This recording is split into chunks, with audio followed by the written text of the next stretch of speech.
Ndërkohë duket se zhvillimet politike nuk kanë mbaruar ato pas mbarimit të zgjedhjeve dhe daljes së rezultatit përfundimtar. Një rezultat përfundimtar që pati qartë as një humbës, qartë as një fitues, po pati gjithashtu edhe një fitues që nuk fitoi asgjë tjetër. Bëhet fjalë për LSI-n dhe brenda kësaj partie ka pasur sot zhvillime interesante. Pas më pak se një muaj në krye të Lëvizjes Socialiste për Integrim, Petrit Vasili, Befas, është larguar. Le të ndjekim reagimin e tij.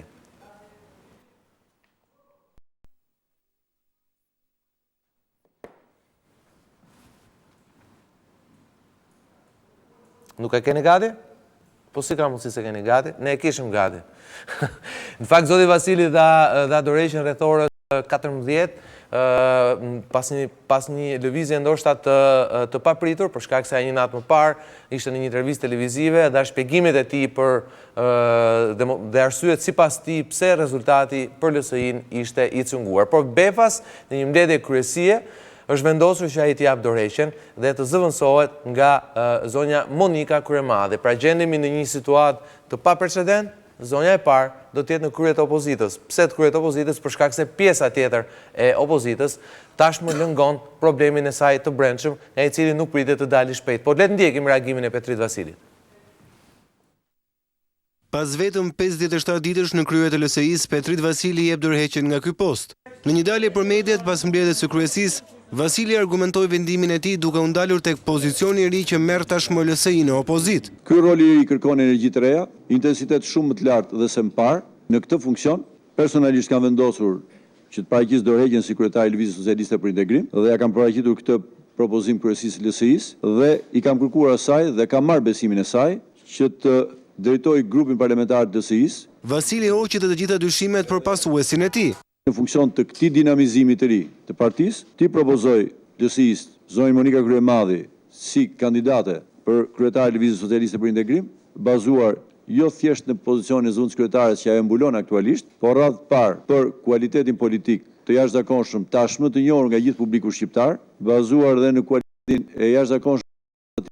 Edhe së treti besoj si një shkak më madhore se gjithë të tjerët, zonja Kryemadhi ka qenë një politikane aktive, e cila nuk është bërë pjesë në asnjë rast e ekzekutiveve shqiptare në këto 8 vite. Për të nuk ka asnjë pengesë për faktin se bashkëshortja e presidentit të zgjedhur Ilir Meta do të jetë dhe kryetare e partisë së parë që doli në opozit. Është natyrshëm në pozicionin ku ajo duhet ndodhet, është një nga personalitetet më të rëndësishme të Lëvizjes Socialiste për Integrim. Aktualisht ka një pozicion të ri i cili në pikpamje të organizative jep një dimension të jashtëzakonshëm LSI-s, për cilin LSI-ja ka nevojë, sepse dhe misioni ja kërkon, dhe besoj që jemi krejtësisht në atë drejtim ku LSI duhet të ecë dhe ka do të ketë njeriu në duhur për ta bërë këtë gjë.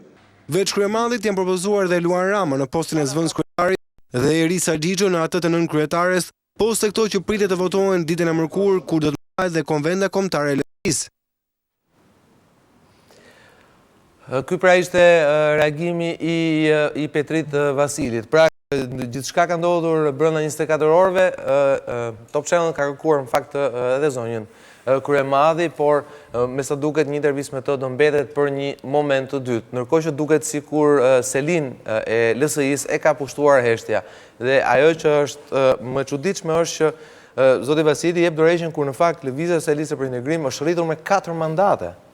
Zoti Nano dhe për të kam votuar së paku 48.000 apo jo Zaloshnja, së paku 48.000 veta të tjerë. Pra ka një shtesë ndoshta është partia që është rritur më shumë apo jo nga pikpamja elektorale apo jo Zalosh. Është rritur më shumë krahasim me çka qenë.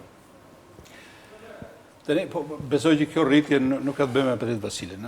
Gjithë bjem dakord që kjo rritje ka të bëjë me LSI-n, me Ilir Metën, me Ilir Meta mori pjesë edhe në fushat. Kështu që rritja i dedikohet le të themi familjes Meta.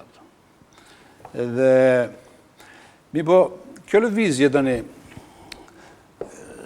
është çik anomalike, kjo shpëton në mënyrë paradoksale presidentin tonë, sepse më në fund presidenti nuk ka arsye ta ketë mendjen të LSI-ja, sepse unë kam pas të shqetësim. Do kemi një president që do ta ketë mendjen të LSI-ja. Tani nuk ka arsye ta ketë mendjen të LSI-ja. Mi po nga ana tjetër unë duhet i njoh edhe zonjës Kryemadhi një lloj pasioni për të marrë me politikë, është një nga gratë më vibrante në politikën e Tiranës. Mirë, po kjo stafet, nga burrit e gruaja, unë nuk di nëse ka precedent. Kemi precedentin francez nga babaj të bia. Kjo është precedent edhe grek. Edhe grek. Nga burrit e gruaja? Jo, nga... Po si të qoftë precedenti i njëjtësh, kështu që le të themi që precedent ka. Precedent ka. Po nuk e di, t'jep idenë që nuk kemi të bëjmë me një parti demokratike, ku ka një garë, ku ka njerëz që aspirojnë të bëjnë një karrierë, dhe karriera në kupton nga nivelet e ulta deri sipër. Edhe kjo lëvizje, kjo stafet krijon një idenë që, okay, jeni të lirë të bëni karrierë nga të gjitha nivelet, po jo atje sipër. Atje sipër jemi ne. Vel, kjo e përcjell këtë lloj mesazhi. Unë e di që brenda LSI-s nuk është se shqetësohet shumë njerëj për këtë gjë, por jemi në një situatë politike kur po diskutojmë lidhur me natyrën demokratike të partive. PS-ja tani ka dalë jashtë këtij diskutimi sepse është forca politike që ka fituar zgjedhjet, ka fituar në mënyrë spektakolare. Edhe në farë mënyrë ka në farë mënyrë nga le të themi, le ta quajmë dhe LSI-n parti e madhe, se është parti e madhe. Sigurisht. Nga tre partitë më dha, duket se është te diku e vetmja që i ka shpëtuar deri tani kësaj sindrome.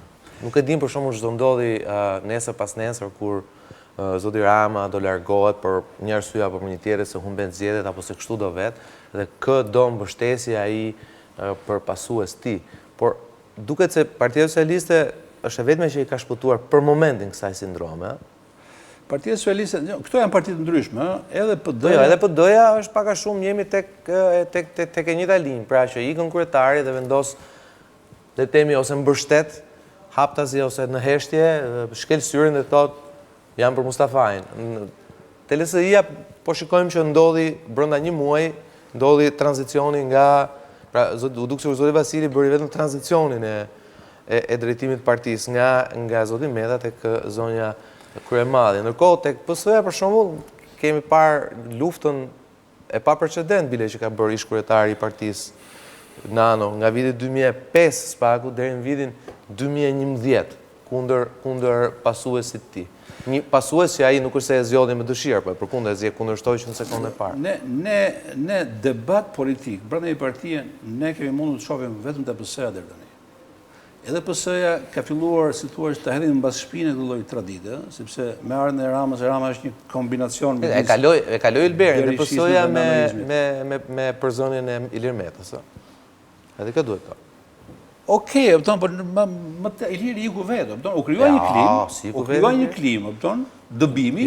Zoti Meta fitoi ishte i fundit, i treti nga fundi mos gaboj atëherë kur u zgjodh antari i KPD-s. Pra ishte dhe ofenduese mënyra se si ata e bën për që e detyruan atë veti, ndërkohë që ja kishin përjashtuar të gjithë mbështetësit e tij. Koli, megjithatë, PS-ja është pak e ndryshme në këtë drejtim nga partitë e tjera. Aty ka pas përplasje, aty ka edhe sot megjithëse Rama, si thua, përfaqëson një lloj modeli të ri që bie ndesh me modelin e deritanishëm, ku kishte pak hapësirë lirie për paktën për leadershipin. Prap aty ka pak hapësirë për ca njerëz, nuk e di, për të folë, le të themi për hesap të tyre. Ndërsa në PD dhe PS, në LSI nuk është manifestuar ndonjëherë ndonjë dëshirë për të folur deri tani. Ne nuk kemi pasur ndonjë dëshirë për të kundërshtuar liderin. Në PD kush ka pas kundërshtime e ka parë veten jashtë gardit të partisë. Tani me humbjen në datën 25 qershor, tani kam përshtypjen që ekziston një rrethan që mund të favorizojë një klim debati brenda PD-s. Mi po shoh përpjekje për ta mbytur këtë lloj shansi. Është një shans i mirë, edhe unë mendoj që krizat në përgjithësi janë një shans i mirë për mbjellje një dukuri të reja. Megjithatë, duket se rritja e LSI-s ran ndesh me parullën që ajo adoptoi Arjan gjatë fushatës. Ajo kishte një slogan elektoral që e zgjodhi që në fillim në fund të prillit gati, pra një shans për të gjithë, me cilin edhe u shfaq në billboarde, por befas gjatë fushatës pas temi çarjes koalicionit me Partinë Socialiste, ata shkuan tek parulla LSI Forcë e Parë. Dhe duket se, ose më saktë ja bëjnë në formë pyetje, a mos vallë pritshmëritë e larta të LSI-s për pati një rezultat ndoshta më të lartë se sa ky që pati, mund të kenë qenë pasojë edhe e këtyre lëvizjeve. Mos harrojmë për shembull që nuk e di, Zalosha mund të ndihmoj, po në bazë të statistikave duket se edhe rezultati në Fier, pavarësisht se LSI-ja mori 2 deputet, duket se është konsideruar i dobët.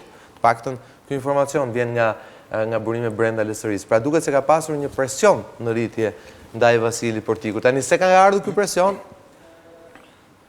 Jo, unë kam vështirë të besoj që rezultati i LSI-s, i cili është një rezultat pozitiv, qartësisht pozitiv, mund të përligjë ikjen e Vasilit, sepse unë nuk besoj që Ilir Meta tjetë naiv, përkundrazi, nuk besoj që ai ka besuar, sepse asnjë dhënë, asnjë sondazh, jo opinionin publik, asnjë sondazh i bërë nga televizionit nuk ka, qoftë edhe minimalisht, i ka dhënë shpresë LSI se mund të ishte një forcë ndryshme përveç se e treta. Praktikisht LSI është rikonfirmuar si forcë e tretë, por me një trend pozitiv.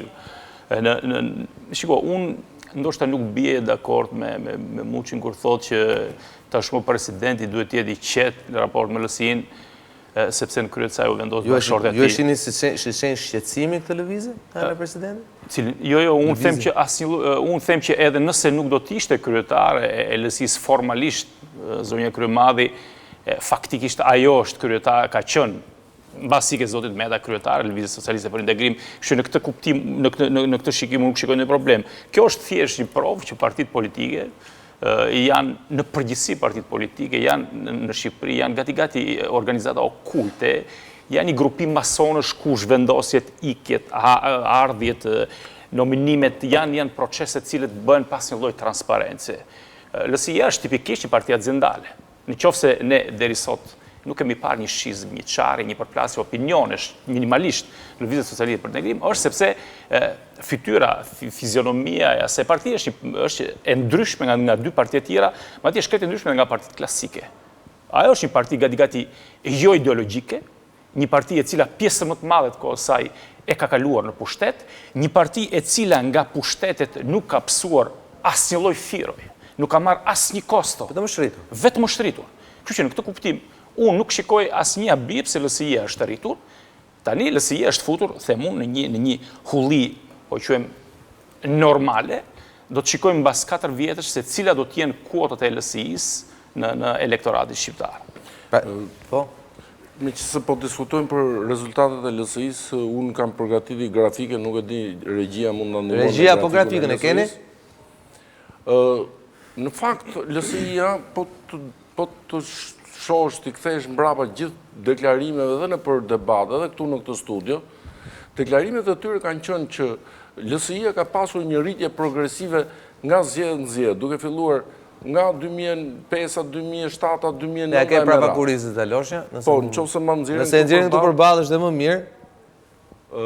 Pra, rritja ne shohim, në 2009 LSI-ja ka pasur 75.000 vota, në zgjedhjet lokale në 2011 u rrit në 110.000. Në 13-ën 180.000, në 2015-ën 260.000, dhe pretendimi i të gjithë që t'ishte mbi 260, pra. Që të shkonte diku ke 300, normalisht, po ta shofësh thjesht. Dhe 300 do ishte një kufi shumë i rëndësishëm psikologjik, a? Edhe kufi psikologjik, por dhe vetë kurba, po të shofësh kurbën, ishte që ishte progresioni normal, duhet të ishte diku ke 300.000, nëse do kishte vazhduar këtë lloj ecurie. Ose së paku 300.000, pra do të ishte rritur, pra 180, 260, është gati 80.000 vota pra që është rritur në vitin 2015, dhe temi së paku duhet ishte 80.000 vota tjera që truan të tendrin, pra gati 350.000. Po pse LSI-ja mund mos ke ndjekur këtë trend normal? Dhe faktikisht, po t'i kthesh tash dhe njerë, të gjithë deklaronin pikëtërisht të gjithë dhe këtë argumentonin kur debatonin në për studio, thoshin që ne kemi pas këtë progresion nga vitin, nga zgjedhje në zgjedhje dhe ne vetëm rritemi, herën e fundit kemi marrë 260 dhe pretendojmë të shkojmë 600 toshin ata që ishte Okej, shumë, po po domethënë pak 300 normalisht. Te 300, pra domethënë me këtë lloj trendi pretendonin. Duhet shkonte mbi Po 300. Pse mund ketë ardhur në ulje LSI-ja krahasuar me 2015-ën, nëse krahasuar me 2013-ën rritja është shumë e ndjeshme. Shumë e ndjeshme. Por me 2015-ën, pasi ndoshta LSI-ja se e kanë akuzuar gjithmonë, ose më saktë gjitha partitë akuzohen që, sidomos për te dy të parave, që nxjerrjet lokale akumulojnë vota më shumë se sa nxjerrjet e përgjithshme. Por ky grafik i provon gabim ata për LSI-n deri në 2017-ën. LSI-ja deri në diçka ka ndodhur. 2015 ka shkuar normalisht, por ajo gjë që ka qenë thelbësore, them unë, qoftë në 2011 në 2015 që kanë qenë lokale dhe ka pasur rritje, është se ka qenë në koalicion me një parti të madhe dhe ka avancuar. Për shumë, në fakt, mirë do kisha bërë që t'isha kthyer dhe ke 2005-a. Në 2005-ën, LSI-ja kur fut për herë të parë në garë, Ti ktheu në 2007-ën njëherë, ose në 2007-ën, po 2005-a për shumë që është se tu është era e parë Lindja. Mori pjesë nga pra lindi foshnja, ke parasysh sa kile lindi. Kupton? LSI-ja kishte rreth 150.000 vota në qoftë se s'gaboj me memorien. Por në 2009, kur u vu midis dy zjarreve, pra midis dy partitë mëra, ra në 75.000. Nga 10.5 që kishte marrë në 2005% të votave, ra në 4.5% të votave. Pra këto të dona që tregon ti Zaloshnja provojnë një gjë që LSI-ja nuk e ka pranuar kurrë, që jashtë koalicionit me një nga partitë të mëdha, LSI-ja është e rrezikuar. Pra nuk është. Dhe shifrat e tregojnë, pra kur vjet midis dy zjarreve ka kuota më të ulta. Po mendoni që mund të jetë kjo arsyeja që le të themi ju kaput koka politikisht flas. Petrit Vasili. Jo, kjo besoj se s'ka. Sepse këtu ka një gjë Muçi. Fushata, me thënë vërtetën, nuk u drejtua. Unë emision kam pasur zotin Vasili të ftuar dhe zonin Kryemadhi. Por ama fushata, le të jemi realist. Fushata u bë nga Ilir Meta apo? Sigurisht. Gjo, unë Zaloshnja mendoj që sigurisht, do në fakti që LSI-ja do jetë në opozit, da dëmtojnë në term elektoral, do bjerë. Po kjo ka për të mbetur si parti e tretë, sepse ka krijuar një basen të madh. Është shumë e madhe që të shkrihet një parti me 225. Jo, ajo që duan dhe njerëzit duan të kuptojnë është çfarë alarmi ka rënë në LSI. Kjo është pikë pyetja. Që është bërë kjo rokada. A thua tjetë vetëm kjo? Ishte interesante që the ti, dhe e thonë dhe tjerë, që unë mblodh LSI-ja dhe i kërkuan t'japi dorëheqjen. Dorëheqja është një gjë individuale, nuk ta kërkon njëri, po ta kërkuan, domethënë je i shkarkuar. Edhe unë nuk di çka ka ndodhur, edhe unë besoj këtë variant, që ai është Vasili është e ditur në fakt që kur ikën zëri më autoritar një partie, themeluesi i etj, dhe kushdo që e pason e ka shumë të vështirë. Pra edhe bile unë me shaka e kam pyetur në emision dhe zotin Meta dhe zonin Kryemadhi që kur LSI-ja doli force tretë me Ilir Metën, si mund pretendoni dilte force parë me Petrit Vasilin, dhe është normale një pyetje e tillë apo jo. Por nga ana tjetër kam përshtypjen që ky rezultat, pra rënja, mund ketë ngjallur një debat. Për shembull, nëse LSI-ja në 2009, si thot Vasjari, si thot Zaloshnja ka rënë 75.000 krahasuar, pra gati 50% krahasuar me 2005-ën. Po ishte 10.5%? Po ishte zoti Meta në krye të partisë. Pra kush mund kontestonte zotin Meta, kurse tani vjen Petrit Vasili dhe në këtë moment ai bëhet një prelet, se i thon 180, 260, 225. Pse? Plus ndoshta dhe rezultati i fjerit. Okej, kjo si analizë vlen qoftë se ne do të pranojmë që fushatën e udhëzoqi Vasili. Vasili në fakt nuk udhëzoqi asgjë, fushatën udhëzoqi Ilir Meta. Në qoftë se është 225.000 vota, pra janë 35.000 sa i bie, kjo është humbje e Ilir Metës. Nuk udhëzoqi asgjë. Vasili ishte një kryetar formal, ne dim shumë mirë. Jo vetëm kryetar formal, të themi në strukturën e partisë, por ishte kryetar formal në udhëheqjen e fushatës. Gjithë fushatën udhëzoqi Ilir Meta. Pra ajo është një penalitet ndaj Ilir Metës. Dhe ka një shpjegim për mua. Ka disa në vështrimin tim disa shpjegime. Shpjegimi është për shembull që populli majt nuk ja ka pranuar dot sjelljen e Ilir Metës në raport me Tiranë për shembull. Ka qenë vazhdimisht një sjellje obstruktive. Po ama është rritur 48.000 vota, a? Në raport me çfarë? Në raport me 2013. Po ka rënë në 2015-ën. Po pra. Pra ne marrim gjithmonë. Duhet të respektojmë ndoshta atë që është trendi i partisë. Pra kjo. Sigurisht, këtë për LSI-n ndoshta ka pasur vlerë nga një herë në 2 vjet ditja, nuk ka pasur vlerë një herë në 4 vjet. Sepse nëse ne respektojmë, për shembull, u rit në 2009 në zgjedhjet politike, në zgjedhjet lokale nga 75 në 110, përse mos marrim konsiderat rënien nga një palë zgjedhje lokale në zgjedhje politike. Çfarë duhet ta respektojmë si trend. Kjo LSI-ja më shumë se sa edhe PD-ja është e identifikuar me një njeri. Sigurisht edhe PD-ja, po PD-ja është parti e madhe dhe ka shumë shpirtra brenda, kupton? Po le temi edhe në momentet e një disfate historike, siç është kjo 25 qershorit, i pati 450-460.000 vota, apo 400, çon si ka. Edhe unë besoj që njerëzit që votojnë LSI-n e votojnë për Ilir Metën, për marrëdhënien që ka me LSI-n, për marrëdhënien që ka me këtë lider. Edhe kanë përshtypjen që me këtë rokat... Me lider apo në marrëdhënien që kanë me pushtetin? Me pushtetin me të gjitha. Me fjalë kanë parasysh gjithçka, gjithë natyrën. Ka treguar që është një lider për 8 vjet, ndonjë Jo, qoftë me PD, ka marrë pushtet nga votuesit dhe ka deleguar. Tani, me fjalë po thoja që zgjedhësit e kanë votuar sepse është në krye Ilir Meta, që u ofronte atë që u ka ofruar, kupton? Unë kam përshtypjen që me këtë që bën, kanë dashur të përcjellin mesazhin, kupton që kjo parti vazhdon të mbetet e Ilir Metës. Sepse po të ishte Petrit Vasili, sepse kjo një nga dilemat që paktën kam dëgjuar që diskutohet është fakti që LSI-ja është një parti e cila në një farë mënyre ka lidhje me pushtetin. Pra, domethënë është që luan mirë lojën, qëndron dhe rritet, sidomos kur është në pushtet. Dhe duket sikur dhe lidhja që bëhet edhe me rokatën, marrën e Zoës Kurëmadhe, si për truajtur një farë mënyre temi atë lidhjen e vetme që tashmë kjo parti mund të ketë me pushtetin, a mund të shpjegohet kjo dhe kështu?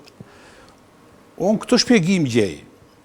Ata duan që të thonë të gjithë votuesët e tyre, dëgjoj, mos nuk keni arsye për të na braktisur, ne kemi qenë bashkë, partia është aty që ka qenë, edhe sepse me Petrit Vasilin është një gentleman, njëri i toneve të buta, mirë po nuk mund të imponohet një realiteti politik, partia drejtuar me ti në këtë mjedis ku jetojmë ne. Edhe me Petrit Vasilin është e sigurt që LSI-ja do binte më shumë se sa mund të bjerë me Kryemadhin në krye. Që e ruan më shumë hijen e Metës apo jo? Hijen e Metës dhe përcjell të mesazhin. Kryemadhi është shumë më energjike, për shumë Kryemadhi është fushatiste e jashtëzakonshme. Me që kam dëgjuar në terren, për shumë.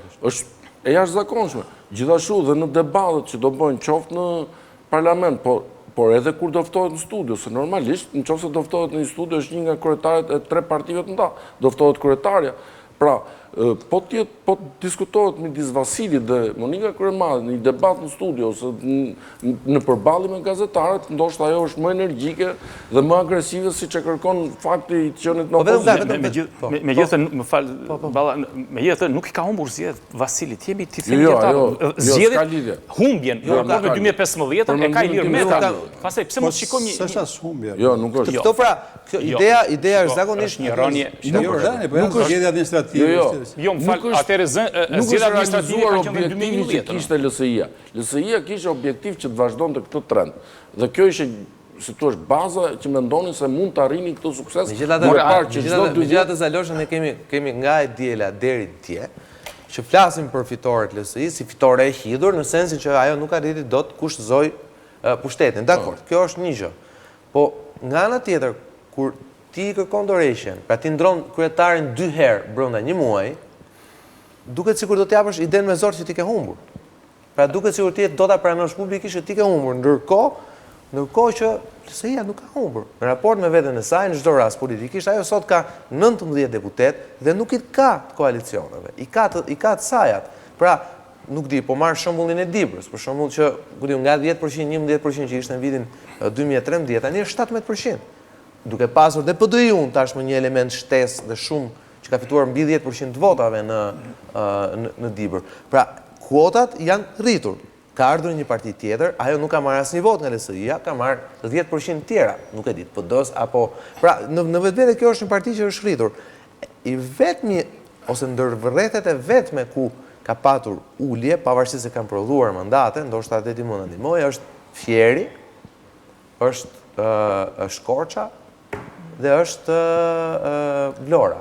Pra, në këto pavarësisht se kanë nxjerrë mandat. Nga pikpamja mandate, në Vlorë u mor mandate dhe në Korçë u mor mandate. Por në Korçë, shifrat ishin të tilla nga e kaluara që ishte shumë normale që të pretendonte dhe të merrte të dytin. Sepse ishte në Vlorë, për shembull, një mandat ka marrë në Vlorë para 4 vjetësh, një mandat, kurse në para 4 vjetësh Flamur Çela ishte shumë pranë mandatit dytë. Jo, kurse në ishte pranë mandatit dytë duke qenë koalicion, kurse në Korçë, me aq vota sa kishte në Korçë, ishte shumë afër që ta merrte edhe pa koalicion. Pra, në Korçë ishte mundësia. Në Fier ishte mundësia për të marrë të tretin pa qenë jashtë koalicionit. Kështu që ndërkohë duhet thënë që edhe pritshmëritë ishin shumë të larta dhe për rezultatin e Tiranës, ndërkohë që nuk doli ashtu. Pra, me thënë drejtën, unë flas si statisticien, jo si politikan. Pritshmëritë e LSI-s po flasë, jo të... Po si statisticien, pesa ishte me vërtet e jashtëzakonshme. Arritja e 5 mandatë në Tiranë ishte ndërkohë tonin që kemi 100.000 vota. Megjithatë, mos harrojmë diçka, do të duhet ta shikojmë progresivisht gjithçka atje. LSI-ja nga viti 2009 për herë të parë nuk është në crescendo, por është në decrescendo për herë të parë. Por ajo që mendojnë që është më e rëndësishme për t'u parë është që LSI-ja bie rrëzohet dhe jo pak duke qenë parti pushteti. Kjo është pikpyetje e madhe dhe kjo mund të jetë një nga arsyet, mendoj unë, pjesërisht që ka çuar në këtë themi në këtë lloj rrokade të pashpjegueshme që ikën Vasili dhe vjen sepse Lëvizja Socialiste për Integrim, do të jemi të qartë, nuk do të jetë më në pushtet.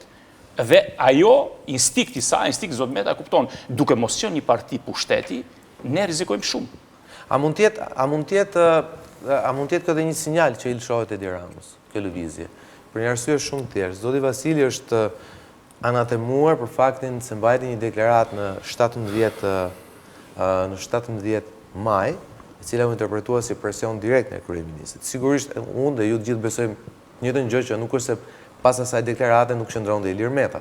Por në çdo rast, ai u përmend, ai u përfol, ai u anatemua me emër mbi emër nga Edi Rama gjatë fushatës. Tit Vasili. Dhe në një moment caktuar, pra kur loja ka mbaruar, kartat kanë dalë, secili e di sa ka fituar nga ai që ka investuar në postin politik, në pokerin politik. Dhe bevas ndoshta duhet gjetur patjetër, do të bërë patjetër një fajtor edhe për këtë? Unë besoj se Rama e kurseu për shkak të një etike themi institucionale, sepse e konsideronte president dhe gjithmonë i adresoi me presidenti zgjedhur dhe prandaj merrej me Vasilin. Por thellë kuptoj që sjellja e Vasilit ishte qartësisht një lëvizje, qoftë në qëndrime, qoftë në leksik, ishte Ilir Metës. Nuk besoj që ky ishte një mesazh i LSI-s për t'ia përcjell Edi Ramës, pra që ishte faj Vasilit.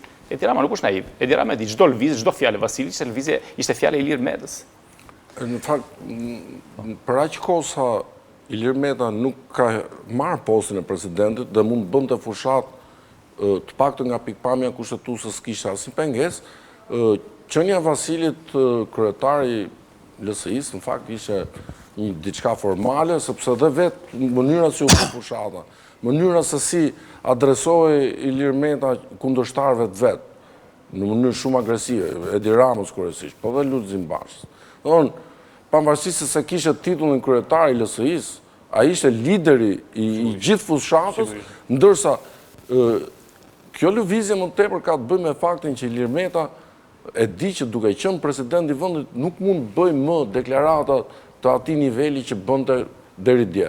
Dhe ai e ka deklaruar këtë gjë, që ne se kemi LSI-ja nuk e ka problem dalin në opozitë dhe ka thonë dhe këtë fjalë, që atëherë do shihni se çfarë opozite do bëjmë ne, jo si Lulzim Basha. Pra, më tepër e shoh si një lëvizje që është një paraprgatitje për një betejë shumë të ashpër opozitare, qoftë në parlament, qoftë me protesta, se sa është një gjë që ka të bëjë me rezultatet elektorale, sepse Vasili maksimumi që ka pas përgjegjësi ka qenë qarku Fierit. Unë me thënë drejtën, nuk e shoh shumë të lidhur me LSI-n këti që bëndos në kryet me PS-n, këti që bëndos në kryet LSI-s. Unë mendoj që në qoftë se Edi Rama ka sot 2-3 objektiva në kokë, një nga objektivat është ta çmontoj LSI-n, ta çbëj, sepse marrëdhënia pushtet midis PS-s dhe LSI-s, midis tij Ilir Metës ka qenë tmerrësisht e vështirë. do edhe vështirë edhe si marrëdhënie midis kryeministit të ardhshëm dhe presidentit të ardhshëm, ka përqen të bërë.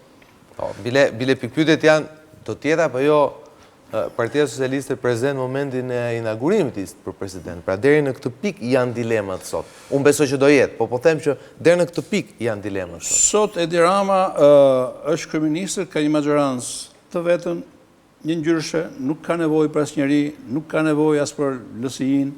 Mund të mendojë që për të bërë reformat, nëse kriza këtej nga PD-ja vazhdon, dhe ne asnjëri nuk e di se çfarë do ndodhi në PD,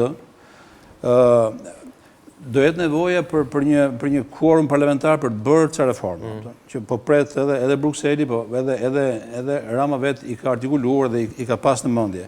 Këto reforma duan votat, edhe në këto rrethana mund të mendojë një nuk e di, një riafrim në këtë kuadër, në këtë funksion, por riafrimin me, si thuash, për të finalizuar me një koalicion të ri për të qeverisur bashkë, unë e shoh të pamundur. Edi Rama sot, nesër dhe pas nesër, do donte që LSI në pëton të çbëte fare të fshirë më shumë se sa Edi Rama personalisht është gjithmonë ai animoziteti një pjesë të Partisë Socialiste që asnjëherë nuk e pranoi faktin që ata ikën, asnjëherë nuk e pranoi faktin që ata u kthyen në faktor të humbjeve të tyre, 2005-ën apo jo, 2009-ën, 2009 nuk ishte faj LSI-s në fundit se e la Edi Rama vetë jashtë koalicionit, apo 2011-ën. Por fakti që, dhe Top Channel e ka të konfirmuar këtë, fakti që kryetari i ardhshëm i Kuvendit të Shqipërisë do të jetë Gramoz Ruçi, mos ndoshta kjo është shenja që tregon që pajtimi tashmë është i pamundur? Pasi Gramoz Ruçi e deklaroi vetë, Gramoz Ruçi tha, është një histori e mbyllur me LSI-n. Dje, sot deklaroi. Vetë marrëveshja me Bashën. Po, dhe Gramoz Ruçi është shtylla kurrizore e Partisë Socialiste. Problemi nuk është që deklaron Gramozën, se këta sot deklarojnë dhe nesër përgjigjëstrojnë vetë. Jo, këtu është problemi, se Gramoz Ruçi, ndryshe kur Edi Rama. Problemi është që nuk ka për të pas rrethana që do prodhojnë nevojën e një koalicioni midis të paktën për 4 vjet. Dhe pikërisht pra dhe si duket zoti Ruçi merr përsipër të drejtojë kuvendin për të garantuar që një gjë e tillë nuk do të ndodhë. Dhe në fakt po të shohim zhvillimet ke PD-ja, pra pas marrëveshjes që bëri Basha me Ramën dhe pas kësaj humbje të thellë të PD-s, pati vetëm 3 ditë zëra që i dolën kundër Bashës, po në fakt në momentin që ndërhyri Berisha, gjakrat u qetësuan dhe duket që Basha do jetë përsëri drejtuesi i kësaj partie. Nuk është e do merrem me këtë pas. Nuk është e qetë. Shumë të qetë, megjithatë të përir të kësaj që duhet të më mbrapa, ma lejoni të mbaroj, dhe në qofse pra vazhdon të jetë Basha, kryetari PD-s, dhe i rria asaj marrëveshje që ka bërë me Edi Ramën, që është për të bërë reformat kryesore, dhe jo për bashkëqeverisje siç u përfol gjatë gjithë tyre kohëve, pra nuk lind më nevoja pastaj për votat e LSI-s. Në qofse Basha i qëndron kësaj marrëveshje, listën e deputetëve ka bërë vetë me dorën e tij personalisht dhe presupozohet që ata deputet pra i ka të besuar, dhe në qofse do bëhet një reformë elektorale e cila do dëmtoj LSI-n, kuptohet që s'do kërkoj votat e LSI-s, do kërkoj votat e PD-s, sepse duket Basha e ka thënë pothuajse hapur, duhet bëjmë një sistem tillë elektoral ku partitë e vogla mos të majme në kurrizin tonë. Dhe më në fund, Rama, tek Basha, ka gjetur një partner politik për ta bërë këtë, një gjë që nuk e gjeti me Sali Berishën. U bë shumë negociata në atë kohë dhe u gjetë ky sistemi rajonal proporcional, i cili në fakt tregoi që nuk i eliminon dot partitë e vogla, përkundër LSI-ja u fuqizua. Dhe duket që ata po shkojnë drejt një sistemi të tillë i cili mos t'i japi asnjë shans partive të vogla të bëhen, si thua, çerniera e pushtetit. Dhe nëse bëhet kjo, i mbeten kësaj marrëveshje, nuk ka më nevojë PS-ja për votat e LSI-s për reformë. Përkundër, LSI-ja do jetë më e dëmtuar nga një reformë e tillë. Zalosha varet se çfarë do ndodhi në PD. Unë e presupozova që bëra një presupozim që Lulzim Basha do mbetet kryetari. Nëse Lulzim Basha mbetet kryetar, edhe fillon dhe rikonsolidon pozitat, atëherë kuptohet që do se ndërtohet ai projekti që ai ka bashkë me Ramën. Por nëse këtu gjërat vështirësohen, edhe në këto rrethana pastaj i bie që LSI-ja do jetë midis, do jetë sanduiç, edhe ka për ta vuajtur këtë pozicion sanduiç, dhe ka përshtypjen që në harkun e 4 viteve ka për të dobësuar shumë. Kjo në fakt do ishte pyetja që doja ta mbyllim këtë pjesë. Pra, e shikojmë të kurp LSI-s e cila ka rritje, është padyshim, sot ka 19 deputet, i ka të gjithë vetët, i ka pasërtisht vetët. Nuk i ka borxh askujt. Por, a ka arritur me këtë rezultat LSI-ja pikërisht atë tavanit e fundit që mund të merrte një parti e këtyre përmasave dhe e kësaj strategjie? Në fakt, në qoftë se do kishe qenë përsëri në koalicion me PS-n, nuk kishe pse mos kishte rritje. Mendoj se vetëm një arsye që nuk ka vazhduar edhe kurbën e rritjes, pra nuk vazhdoi mbi 260.000 që të shkonte 300, është për faktin se kësaj radhe u vu midis dy zjarësh. Dhe në qoftë se vazhdon në të njëjtën situatë që është midis dy zjarësh, zgjedhjet lokale, pastaj do shohim që nuk do jetë më ajo LSI e cila ka bashki të caktuar të cilat ja lë vetë partia e madhe. Për shkak kishte 15 bashki LSI-ja që ja la vetë partia e madhe, PS-ja. Të njëjtën gjë bëri dhe PD-ja. Nuk do ketë më që t'i lënë partitë e mëdha bashki, por ajo do të luftoj midis dy të mëdhenjve dhe ne pam sistem mazhoritar në Kavaj, LSI-ja mori vetëm 2.000 vota. Dy kandidatët që diskutoheshin për bashkinë e Kavajës ishin me 24 votë. Vetëm 24 votë. Zeloshe, këto arsyetime vlejnë në rrethanat që PS, PD do merren vesh për ndërtuar reformat edhe për të zhdukur partitë e vogla. Dhe kemi pothuajse ka dhe një gjë tjetër, pra të dy faktorët e opozitës, Partia Demokratike dhe LSI-ja, deri tani nuk kanë asnjë sinjal që do të bashkërendojnë aksionin e tyre opozitare deri tani.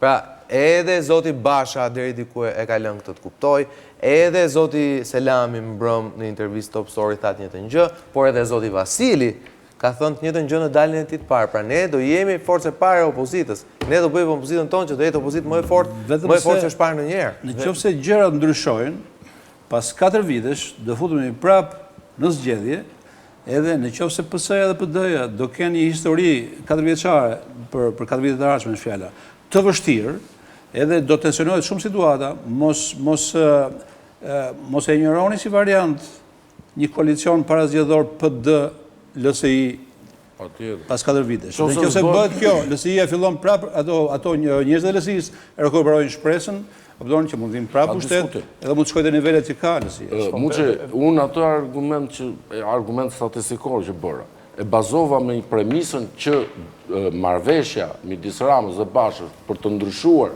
në mënyrë të veçantë sistemin elektoral, në mënyrë të tillë që partitë e vogla mos të kenë shans të bëhen çerniere pushtetit, LSI-ja ka të vështirë. Nëse ata nuk e arrin ta bëjnë këtë gjë, atëherë LSI-ja mbetet faktor në mes me këtë sistem zgjedhor që kemi. Nëse nuk ndryshohet, LSI-ja do ngelet faktor shumë i rëndësishëm. Jo, më fal, ata marrëveshje, një nga pikat themelore të marrëveshjes, e konfirmoi zoti Rama, është një reformë e qartë elektorale mazhoritare. Puna është a realizohet në parlament se mund nëse Basha është një lider i dobët se bën dot më. Pse PD-ja ka interes, edhe vetë PD-ja ka interes në një sistem mazhoritar. Edhe PD-ja nuk do që tjetë nesër pengë një parti të tretë. Është këtë normale kjo. Po, mos harrojmë që kemi folur gjithmonë për aleancën fluide, i thonë që sa është e dukshme, në fakt, Berisha Meta. Pra, nuk është aq e qartë sa që duket se ka disa korrente dhe PD-ja nuk është për shkak që ka një leadership të qartë, nëse Basha do kishte marrë aq vota sa kishte marrë para 2 vjetësh. Pra që nuk do ishte një humbje e tillë, por do kishte shënuar rritje në opozitë, po me rritje. Po edhe sikur të kishte marrë aq sa mori para 2 vjetësh në zgjedhjet lokale, Basha sot do ishte shumë i fuqishëm, por kur nga 670.000 vota që mori para 2 vjetësh, zbret në 460.000 vota, ai është më i dobët dhe nuk jemi të sigurt, nuk mund të jemi të sigurt. Nëse ai mund të qëndrojë marrëveshjes apo jo. Qëndron asaj marrëveshje. Por ama nëse i qëndron asaj marrëveshje dhe ndryshon sistemin elektoral, vetë sistemi elektoral që do ndryshohet e bën LSI-n, ja bën shumë të vështirë të ketë rrugëtarje. PD-ja nuk ka arsye të interesuar për një sistem magjoritar, sa kohë ka këtë gjendje, sa kohë ka një kryetar të dobët si Lulzim Basha, nëse do mbetet Lulzim Basha, edhe sepse kurrë nuk mund fitoj përballë PS-s. Mazoritarisht një tjetër histori, është logjik tjetër, mazoritarisht krejt tjetër. Me mazoritar LSI-ja mund fitoj vetëm Skrapar. Po vetëm Skrapar mund fitoj. Po fitoj në një berat. Këto zgjedhje kam prodhuar Këto zgjedhje kam prodhuar një Frankenstein që quhet Edi Rama, që është shumë i fuqishëm, kupton? Edhe varet gjithsesi nga 4 vjet e ardhshme, çfarë do bëj PS-ja, sepse pritmëritë janë mëdha. Ky ka kërkuar që më jepni mua timonin. Timonin e ka tani, kupton? Tani s'ka më asnjë argument për pse si nga Libia, si lloj justifikimi. Kështu i varet se si do ecë qeverisja.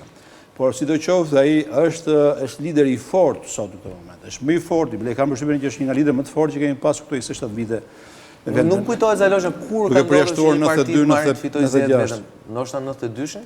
Në 92-shin PD-ja kishte aq 91-shin me Partia Punës, 92-shin Partia Demokratike. Kishte edhe Partinë Republikane, Jo, po flas që kontrollonte shumicën. Po edhe PS-ja në 97 kishte aq mandate sa mund të qeveriste vetme, por bëri koalicion me partitë. Bëri koalicion, po edhe ama i kishte mandatet i kishte. Po ti marrësh qoftë 91-shi. Kjo është qartësisht hera e parë që partit. Se 91-shi s'mund të thuhet që ishin zgjedhje normale, opozita demokratike s'kishte kohë. Në 92-shi ishte rrugët e Shqipërisë. 92-shi ishte rotacion politik, pra nuk mund të thuash që ka rrezik as nuk kanë numëruar votat në moment caktuar. Siç nuk u numëruan votat në 97-ën, ne kurrë nuk i dim për masat as të fitores së socialistëve, as për masat e humbjes së demokratëve. Kjo më duket se është hera e parë që në kushte relativisht qeta demokratike, një forcë politike merr 50% plus 1 pushtetit politike. Kjo gjë një që bën të fortë Edi Rama. Nga ana tjetër e bën të fortë edhe një lloj dispozicioni individual. Ne po e shohim, ai ishte vetëm njëri që duket se ka ca ide në kokë, mund mos biesh dakord me ato ide, po provon ndonjë gjë, do të hedh ndonjë gjë. Ndërsa këtë situatë të PD-ja është shumë e trut, nuk e dim çfarë do ndodhi. Pasi u mbeti Lulzim Basha, unë e shoh Lulzim Basha është një lider tani me bateri të shkarikuara, si thuhet, shkarikuara. Të rëna. I ka humbur deri para deri gjatë çadrës edhe pak mbas çadrës, deri në zgjedhje. Ai ishte një lider që shihej nga shumë kush, kupton, si një shpresë. Prit si do të dalin zgjedhjet, ta shohim mirë, kupton. Ndërsa tani ka përshtypjen që edhe po fitoj, do shihet me dyshim nga shumë njerëz, nga demokratët, po. Ai kur nuk inspiroi demokratët para se të psonë këtë humbje të madhe, ju mendonin se do të inspiroj pas kësaj humbje të madhe? Po dëgjon Fari Balliu nga larg dhe kërkon të futet që tani. Po të shkojmë në ndërprerje publicitare dhe rikthehemi sërish të flasim në ciklin e Top Story edhe për zhvillimet më të fundit politike, sigurisht një tjetër round-up për LSI-n, por të fokusohemi pak edhe tek Partia Demokratike ku nuk kanë munguar zhvillime dhe sot. Lulzim Basha ndoshta është ngrirë dhe do të kërkojë të kandidojë, po sigurisht që të rizgjidhet nuk do ta ketë lehtë. Rikthehemi pas pak.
Rikthehemi sërish transmetim në ciklin e emisionit tim Top Story. Me mua në panel është dhe botuesi i gazetës 55 Fari Balliu. Mbrëmë Balliu, faleminderit që u bashkove panelit tonë bashkë me Vasiarin Zaloshën dhe Nanon. Flasim tani pak edhe për situatën në gjirin e opozitës, aty ku tashmë duket se ka filluar përplasja, përballja, gara, quajeni si doni, për kreun e saj midis kryetarit të ngrirë, i pari, dhe Eduard Selamit, i dyti, por ndërkohë gjithë vëmendja është se çfarë do bëjnë të tjerë si Astrid Patozi apo dhe emra të tjerë, cilët duket se do të përfaqësojnë aty që duket grupe të ndryshme, të cilat janë edhe kundër njëri tjetrit brenda gjirit Partisë Demokratike. Kundërshtia sot janë bashkuar edhe sekretari i përgjithshëm, kundërshtisë ndaj Lulzim Bashës, sekretari i përgjithshëm Arben Ristani dhe nënkryetari SPAO. Por le të shohim pak reagimin e Arben Ristanit, pra sekretari i përgjithshëm i kësaj partie dhe i quajtur një nga njerëzit më të afërt Bashës. Ndjekim reagimin e tij.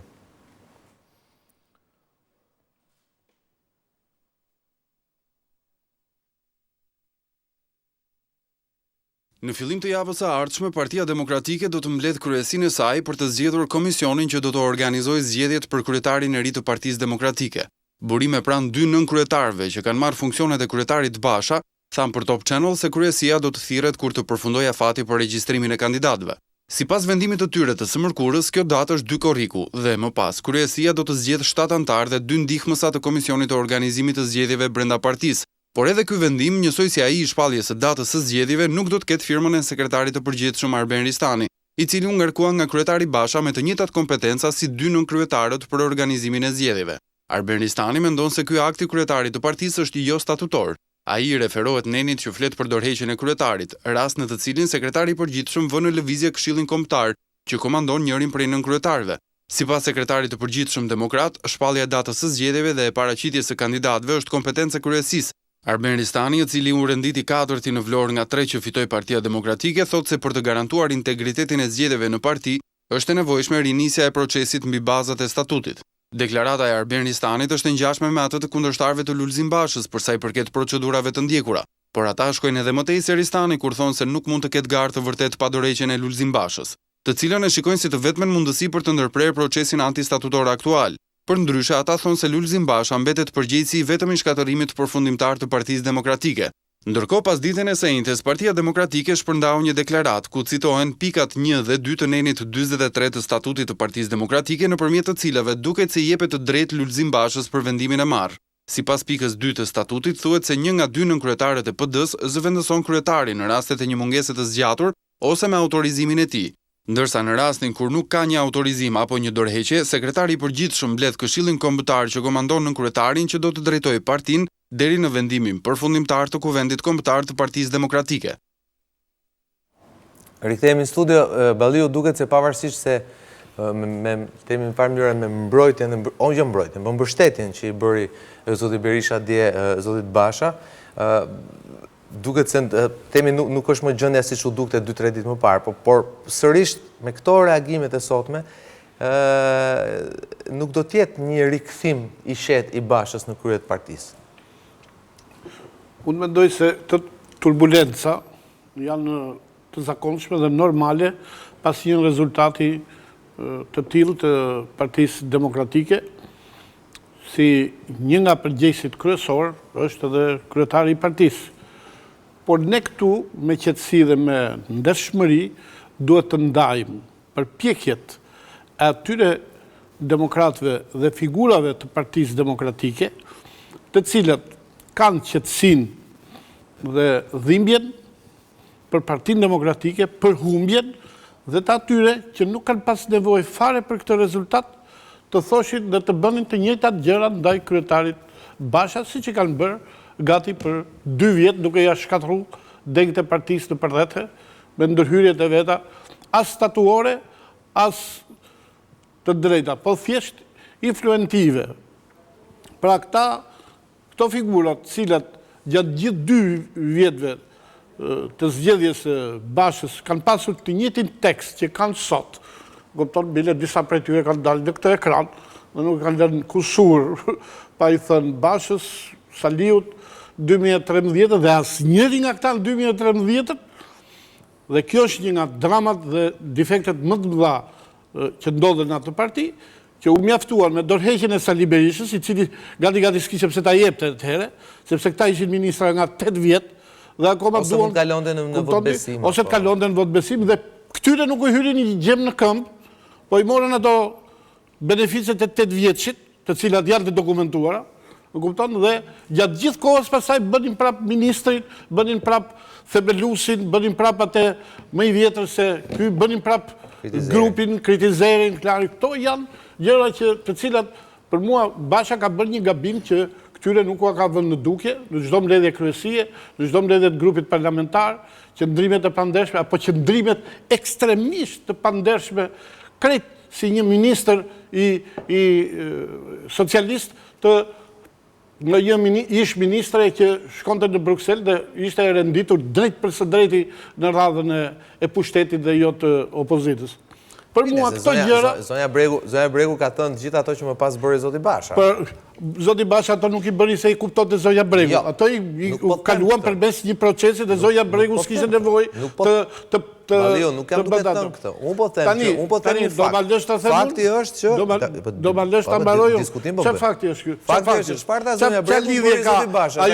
Ajo që thoshte kjo grua me këtë që ndodhi. Kjo që ndodhi ishte një suaz ndërkombëtare komplekse me faktorë që zhvilloheshin dhe në kohë që ajo bënda ato logjet atje dhe nuk e kuptonte njëri Bruxelles se ministre kujt është, kupton kë përfaqësonte, në atë kohë Lulzim Basha bënte negociata për zgjidhjen e punës dhe kjo ato negociata që dha nuk do dilin negociatat në pazarin e gjëve apo në pazarin në tregun Çam.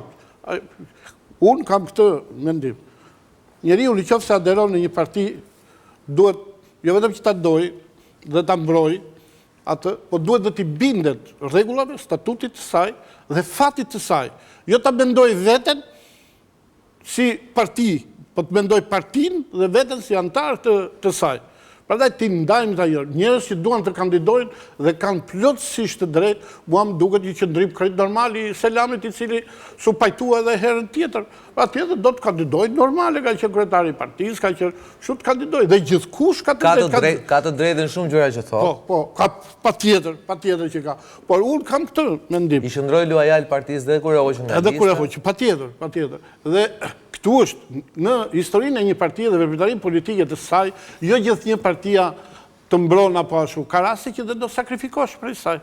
Edhe do të shkosh dhe ashtu siç është shpreha duaja dhem dhe kur ai të vret, ashtu dhe këtë duhet i bindesh asaj disipline e cila gjykohet. Ta duash partinë si çdo Shqipërinë, është pak më ndryshe. Jo, ajo ka thënë talon balla. Jo. Unë s'kam qenë në një parti tjetër. Unë po të them tash metafora është metafora. Siç është kjo shprehje këtu vlet disiplina. Disiplina për mua është një gjë shumë serioze, shumë e madhe. Se pa disiplinë partia hidhet në erë dhe që të mbash disiplinën duhet të jesh rreth. Për shembull, disi mendojnë para se të fillojë kjo zgjedhja e kryetarëve dhe kandidimin e saj, të gjithë ata që do kandidojnë për kryetar duhet të drejtohen normave të vettingut. Bile autoritetit dosjeve, i cilët tash i kemi ligjin që janë të hapura, edhe do kandidoj filani, do marri vërtetimin nga ajo, do marri certifikatën nga kjo, do marri të... Bile duhet i drejtohen pak edhe këtyre të Ministrisë Arsimit për shkollat që ka këto, se ka prej tyre që janë me shkollat të dyshimta, të pjesshme, e ku ta di unë dhe ja kanë shty dynja llikut rehat, dhe tash dhe bëj si filozof dhe është parë si përkatës, ka dhe raste të tilla. Prandaj, unë mendoj që përpjekjet e ndershme të drejta dhe jam shumë dakord me teorinë dhe tezën që nuk është momenti për linçim, sepse unë vi nga ndjekja që i bëra një fushate në një qark të caktuar. Po segmentet të tëra të dikujt që ka udhëhequr qarkun ishin kundër Partisë Demokratike. Dhe ishin deri nivel koordinatori. Deri nivel koordinatorës të Partisë Socialiste. Tash ky s'ka bërë asgjë dhe kanë prit datën që dalin zgjedhjet, po doli keq luli tisule, po doli mirë, po më qifemi. Kjo është serioze, këto është një egoizëm banal dhe tregon që ka nevojë për një hetim të veprimtarisë së tyre ministrore, ka nevojë për një hetim dhe të bashkëpunimit me të gjithë organizmat ligzbatuese të shtetit, sepse këto kanë një problem shumë të madh.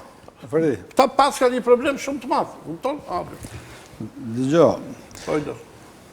Aty të PD-ja, po edhe të partitë e tjera, Ka i praktik që është shumë e shëmtuar. Ti po flet për ca njerëz që i ke pasur aty, edhe sa kohë që ata janë konformuar me liderin, me partinë, për ty kanë qenë okej, se s'ka thënë gjë. S'kanë qenë okej. Jo, po ti nuk e thënë gjë. S'kanë qenë okej, s'kanë qenë. Jo, okej, pra nuk pas ka qenë okej, po ti nuk e thënë gjë. Nuk kanë qenë okej. Tani, ti nuk e thënë gjë. Nuk është konformim me liderin. Mustafa, nuk është konformim ose mos konformim. Kjo është një tani të mbaroj që i dhe fari. Patjetër. Sepse është një kulturë tërë politike që më duket e shëmtuar. Me Partinë Demokratike ka të bëjmë së shumë, po është tërë klasa politike e më lepshur nga kjo gjë. Sepse në momentin që dikush opton guxon të thot diçka që dallon opton nga korri i madh, me njëherë i tregojnë o biografinë, o çka ka bërë në postat ministrore, edhe nëse ai nuk do guxonte, nuk do t'ia përmendte njëri, do rrinte aty, siç rrinë ca të tjerë. Kështu që kjo që po ndodh te PD-ja, që u kujtojnë, nuk e ti e vetmi, as i pari, e kam dëgjuar edhe herë tjera këto ditë, kanë filluar të bëjnë biografitë e këtyre. Po ke qenë ministër atje, po ke qenë me socialistët, po prit se ke edhe përfitime, ke abuzuar me postin. Nëse ka abuzuar me kohë. Një kjo, e dyta, kjo punë e abuzimit, unë mendoj, edhe kjo është një gjë që duhet ta shtroj për diskutime edhe këtu, nuk e di nëse është edhe vendi xhanëm.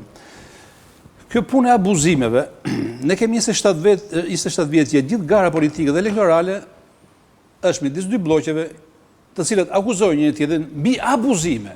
Në fjalë marrin rolin e prokurorit. Kjo ndodh sepse nuk ka institucione. Po, kjo nuk duhet të ndodh më, se nuk është puna atyre, nuk ndodh në asnjë vend të botës, nuk ka pse të ndodhi, edhe lidhur me këto vjedhjen e votës, shitblerjen e votës. Doli kryetari i partisë e tha, ka ndodhur procesi i shitblerjes votës. Nuk ka asnjë provë. Po edhe si të kishe provë, nuk do ishte mirë ta thoshte, unë po flas për standard europian, nuk do ishte mirë ta thoshte, po të shkonte aty ku duhet shkonte, në institucionet e në strukturat e hetimit, e gjykimit. Edhe ta çonte atje. Nuk ka punë asnjë politikan të bëj akuza që janë të paprovueshme ose kur janë provuara nga ai, ti thot ky, nuk është puna atyre.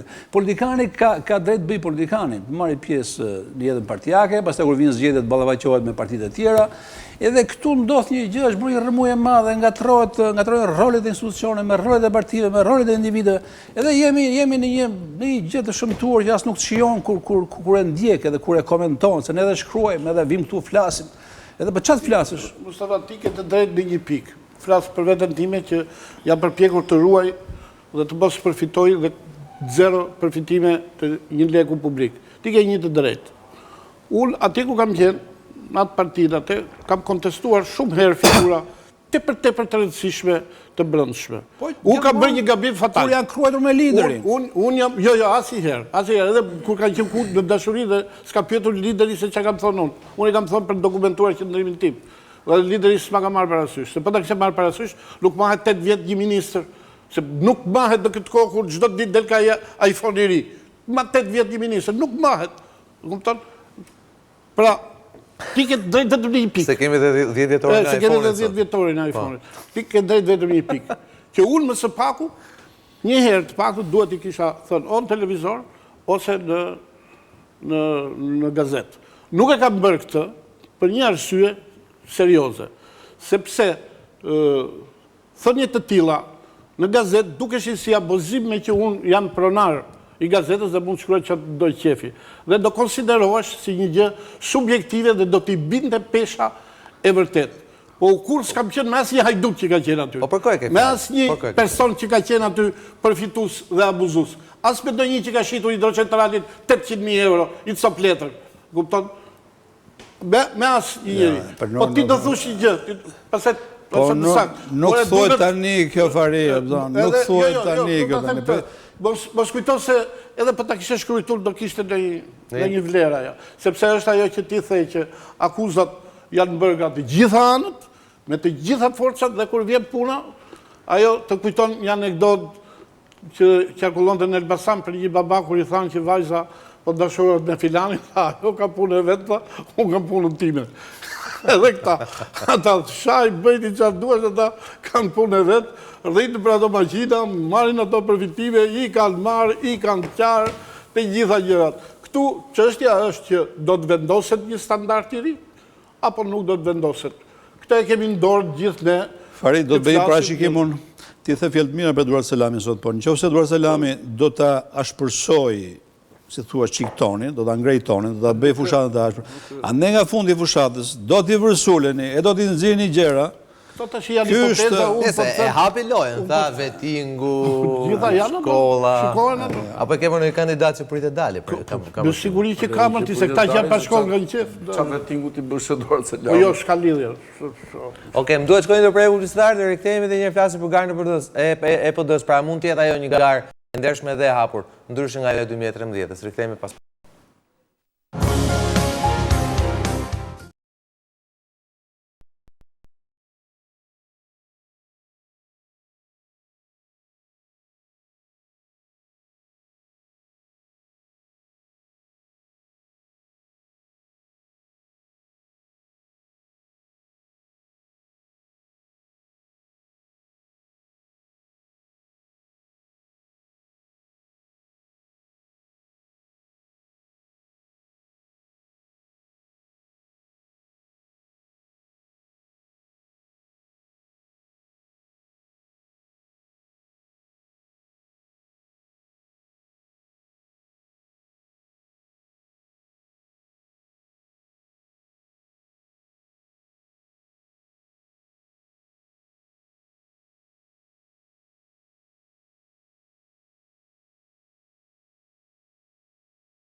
Rikthehemi sërish Top Story për të folur pak për garën. A mund të jetë ajo një garë e ndershme tashmë në Partinë Demokratike pas deklarimit të zotit Berisha dje? Garë e lirë, më saktë, ta korrigjoj. Dim deri tani zyrtarisht që Eduard Selami do jetë në këtë garë. Dim gjithashtu se dhe Lulzim Basha do jetë në këtë garë. Nëse nuk do ketë kandidat tjerë. Dim që edhe Patozi nuk do jetë në këtë garë. Dim dhe që Patozi nuk do jetë në këtë garë dhe gjasat janë mendoj që nuk do ketë kandidat tjerë. S'ka pse mos jetë garë e lirë, s'ka pse mos jetë garë e ndershme, sepse Eduard Selami deri më sot nuk ka bërë asnjë sulm personal ndaj Bashës, as ndaj Berishës, që ndoshta ka pas dhe arsye më përpara të bënte. Sa herë që ka dalë ke zëri i Amerikës, kur ishte në Amerikë, ka qenë gjithmonë luajal ndaj PD-s, mund të ketë bërë një farë oponence, mund të ketë dhënë edhe këshilla nga larg, edhe gjatë këtyre viteve që ka qenë këtu, asnjëherë nuk ka bërë një sulm personal ndaj askujt në PD, dhe kështu që kjo krijon një klim të tillë që të gara të jetë e qetë, normale dhe besoj që Eduard Selami gjatë këtyre 4 vjetëve që ka qenë këtu, se i ka shkëputur lidhjet që në 95-ën nga ajo PD-ja vjetër, themi, në terren, pra, kur të vi puna aty tek antarët e thjeshtë të Partisë Demokratike, nuk e ka atë influencë që mund të ketë zoti Basha. Pavarësisht se zoti Basha vjen nga një humbje shumë e thellë, por përsëri një struktura, një drejtuesit me emër mbi emër. I njeh gjithë, ka shkuar Eduard Selami mund njohë zonën e Librazhdit, ku ka qenë deputet, mund njohë Prenjasin e Librazhdin dhe mund të ketë një farë influencë lokale atje, ndërsa zoti Basha njeh me radhë nga Vermoshi deri në Konispol, ndoshta çdo kryetar seksioni. Pra, gara mund të bëjë shumë e nxehtë nëse do kishim ose një kandidat i cili deri më sot ka bërë sulme publike drejt për drejt ndaj Bashës, ose nëse do kishim 2 kandidat që do kishin gjasa pothuajse të barabarta për të fituar garën. Në këto kushte nuk mendoj se do kemi një garë tillë, dhe në përfundim garës, Eduard Selami do i shtrëngoj dorën Lulzim Bashës dhe do ta urojë atë përfitore. Në fakt, po më shkruan dikush dhe po më thotë, zoti Balliu në një studio tjetër ka thënë që nëse Basha nuk fiton zgjedhjet, do t'i kërkoj personalisht dorëheqjen e tij. E para nuk kam thonë që do t'ja kërkoj personalisht, se s'kom lidhje, pse do t'ja kërkoj personalisht, ai që këtu e deformon atë. E kupton? Basha praktikisht e ka dhënë dorëheqjen se është i ngrirë. Çdo gjë e ngrirë ka parë ato Antarktidën, aty si ajo është Basha, është dorëhequr praktikisht. Kështu që mos e komentoj gabimisht ai. Këtu PD-ja ka energji dhe këta që bëjnë fjalë kështu, këta kanë energji dhe pjekuri që të gjejnë vetveten dhe të bashkohen me gjaftësi nevojës që ka partia për të freskuar, për të riorganizuar. Këtu problemi i madh kombëtar shqiptar është obeziteti i fitores të Ramës. Nga obeziteti është e kërcënuar gjysma e botës me vdekje. Dhe obeziteti në politikë është më i keq dhe më i mbrapsht se obeziteti i individit, obeziteti shëndetësor, sepse ai merr në qaf një person, kurse obeziteti politikës merr në qaf një kom. Kjo si do të zgjidhet, si do të bëhet?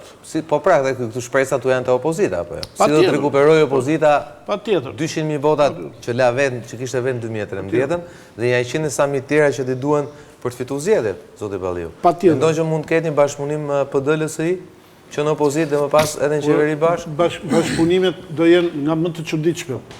Se ja sot në Durrës, LSI ka bashku votat me person.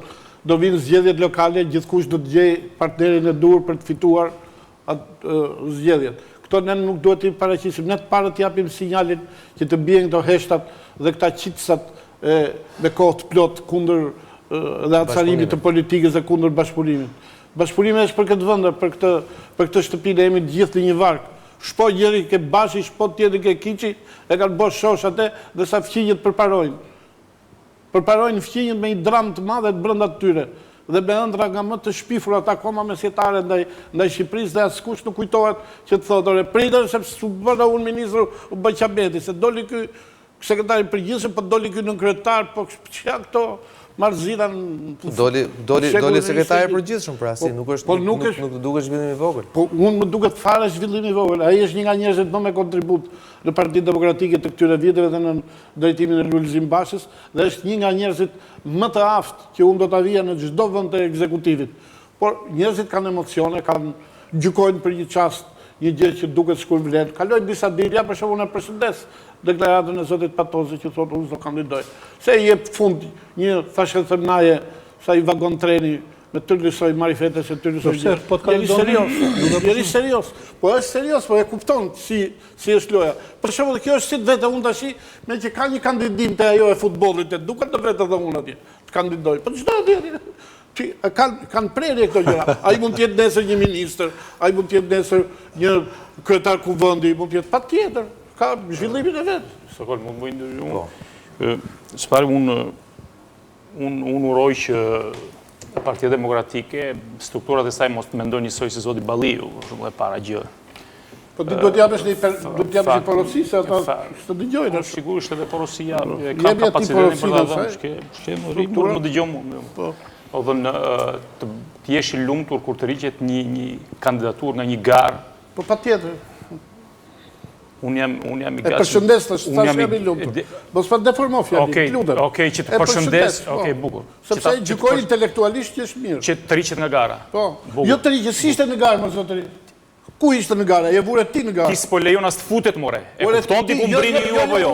Ti nuk po lejon as të futet. Ai e ka deklaruar ai. Ti po bën një manipulim gënjeshtar të turpshëm, e para është ai që nuk bën pjesë në garë, e dyta nuk ka qenë në garë, e vendos ti në garë. Dëgjoj mua një sekond. Dëgjoj mua një sekond. Dëgjoj mua një sekond. Tani të japi përgjigje. Tani ti mua pjesë të mediokritetit tënd s'më bën dot, tani të mbaroj unë. Po të mbaroj unë.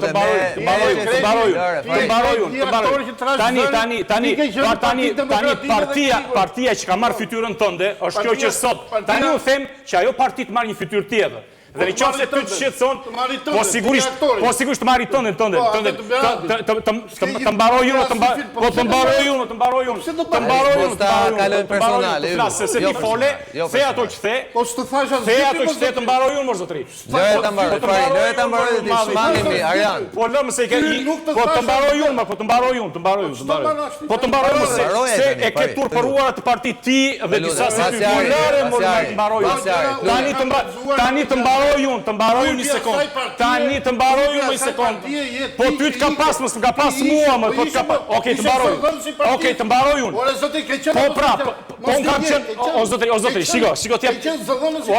Po sigurisht kam qenë se unë shfshe historinë time se shfshe ti, zotri dashur. Dhe unë jam i nderuar, dëgjoj mua dëgjoj. Po dëgjoj mua dëgjoj. Po rrim, gjë të mbaroj, okej, mbaroj.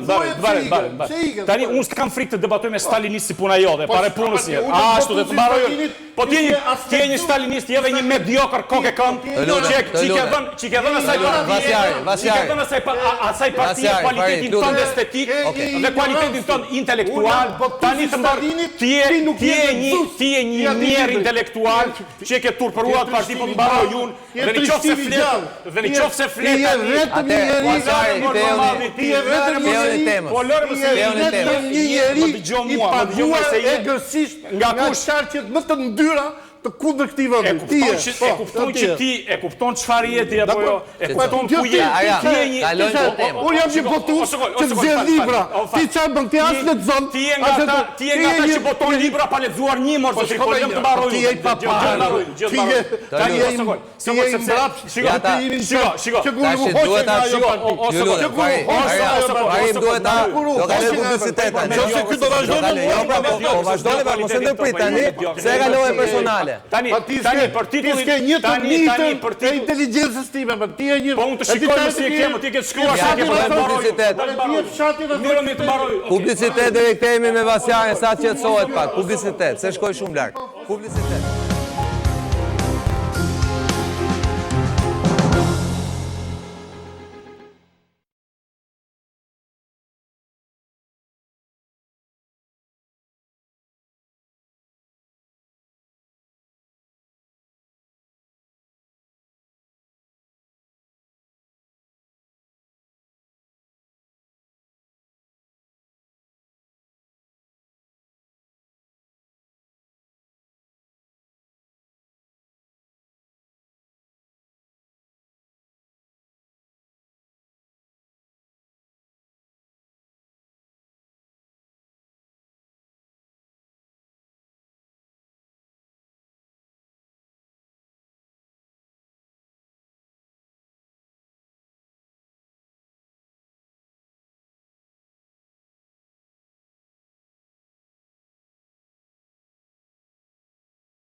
Pak për...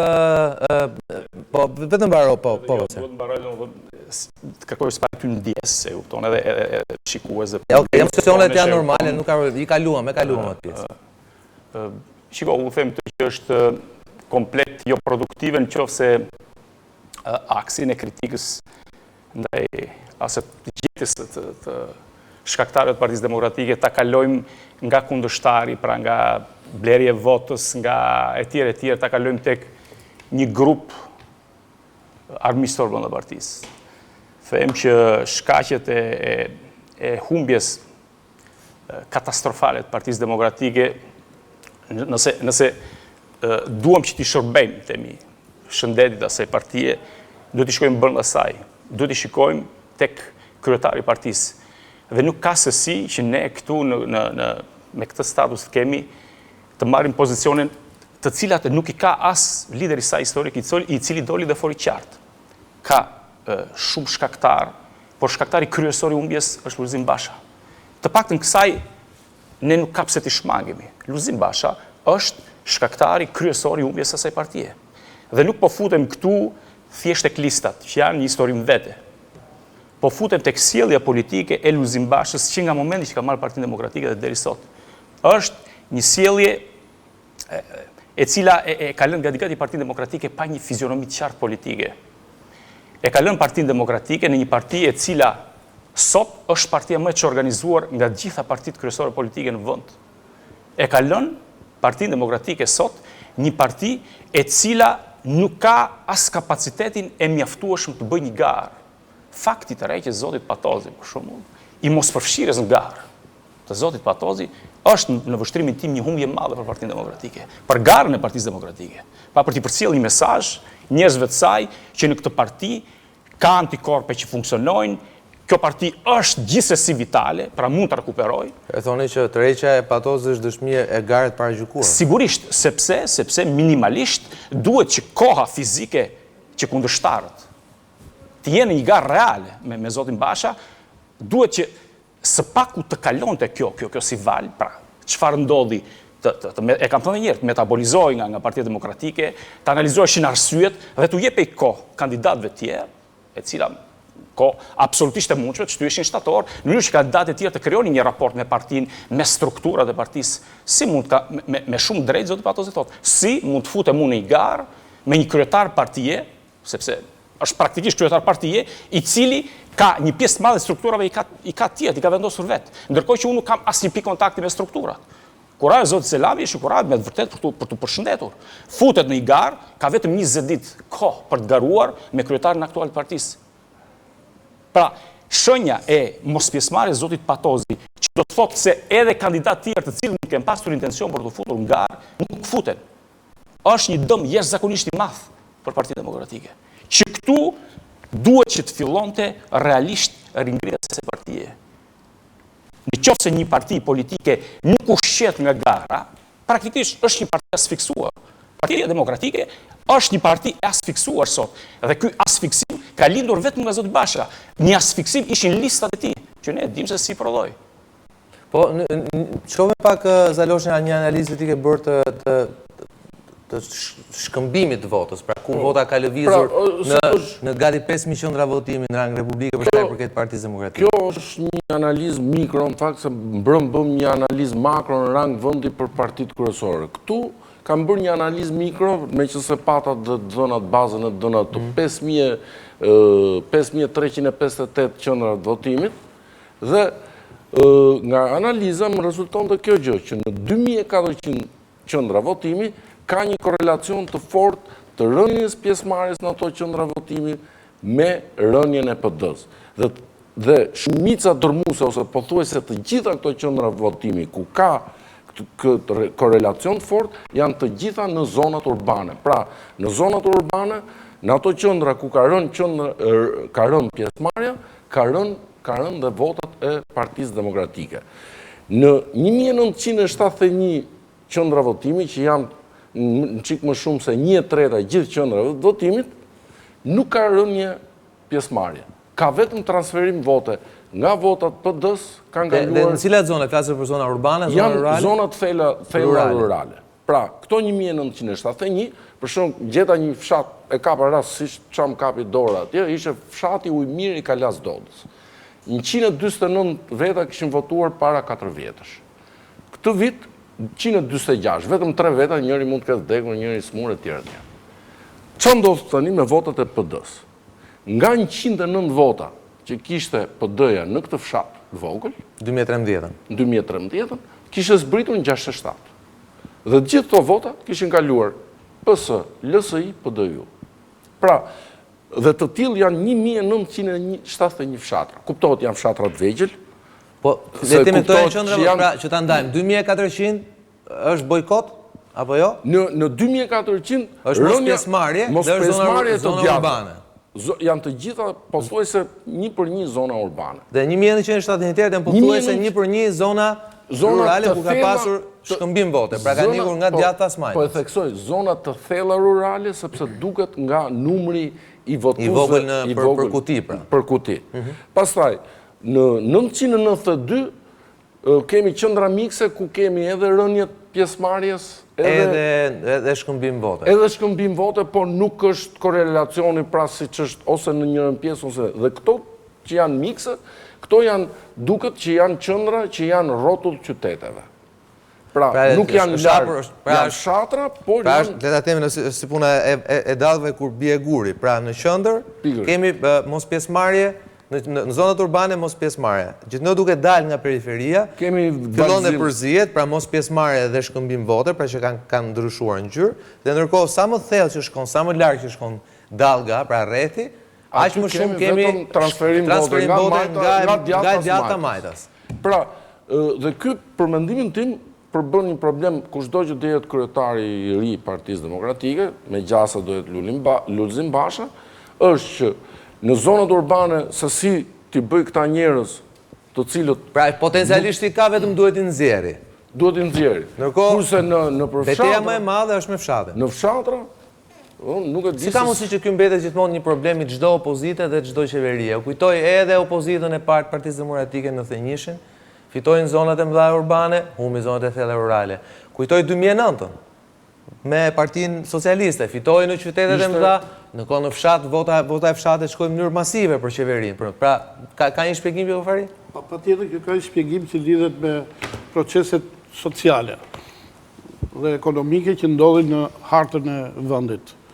Në qarqe të ndryshme, shpesh ka zhvillime të ndryshme, ta zëmë si që qarku i Korçës, që në qytetin e Korçës kemi me 10 milion euro investim. Në qytetin e Bilishit nuk kemi, ose kemi një të fundit fare për si shembull, kurse në Pogradec s'ka fare. Zona urbane. Këto përcaktojnë se në fundit është ekonomia ajo që do ta orientoj, do ta bëj vektorin drejtimit të votës. Kjo është një nga arsyet, pra social-ekonomike.